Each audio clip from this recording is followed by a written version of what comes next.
A lei eleitoral brasileira diz o seguinte: no ano em que se realizar eleição, fica proibida a distribuição gratuita de bens, valores ou benefícios pela administração pública, exceto nos casos de calamidade pública, estado de emergência ou de programas sociais já autorizados. Isso significa que ela proíbe a criação de novos benefícios sociais. A legislação autoriza somente o pagamento de auxílios cujo orçamento já esteja autorizado no ano anterior ao das eleições.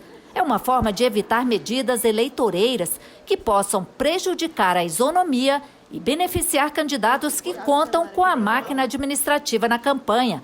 A única exceção é se o país estiver vivendo uma situação de calamidade pública ou estado de emergência. E essa foi a justificativa incluída na PEC para viabilizar a criação, por exemplo, de um voucher de R$1.000 para os caminhoneiros, benefícios para os taxistas e uma compensação pela gratuidade do transporte coletivo de idosos. A PEC também ampliou benefícios já existentes, como o Auxílio Brasil e o Auxílio Gás. Segundo o relator da proposta, senador Fernando Bezerra, um estado de emergência justificado pelos impactos sociais do aumento no preço dos combustíveis. São mais de 41 bilhões de reais a serem gastos com esses programas até o final do ano.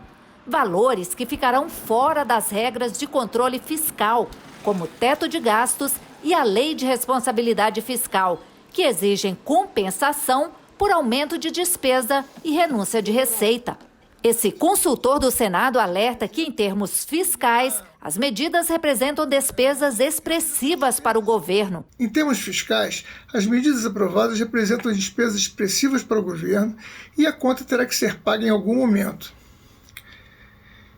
As correspondentes receitas para financiar essas despesas virão ou de aumento da arrecadação de impostos ou de aumento do endividamento do Estado, que em algum momento no futuro serão pagos também mediante a cobrança de impostos, ou de receitas extraordinárias, como a da privatização da Eletrobras, por exemplo. A PEC provoca polêmica também fora do Congresso. Especialistas como o ex-ministro substituto do TSE, Joelson Dias, diz que é preciso analisar com cuidado se o aumento do preço dos combustíveis é justificativa suficiente para um estado de emergência.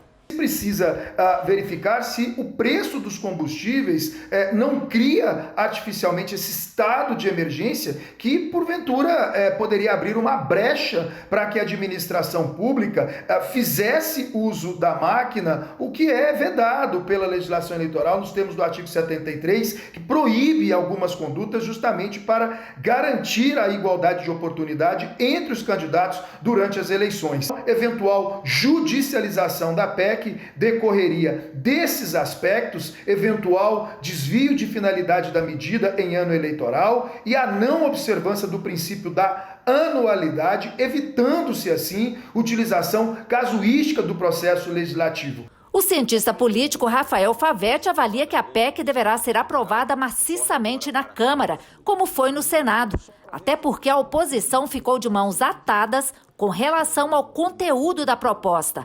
Ele avalia que ela poderá, sim, ter efeitos na popularidade do presidente Bolsonaro, que disputa a reeleição.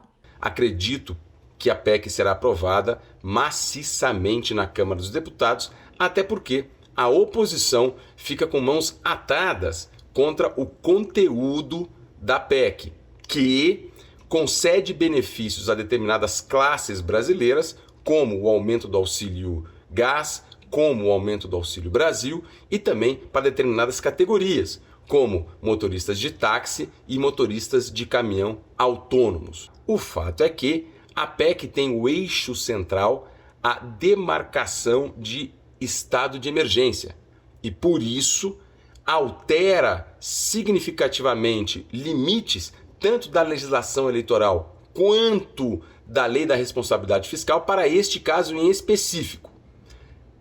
Repito, não há alteração da lei eleitoral e nem da lei da responsabilidade fiscal.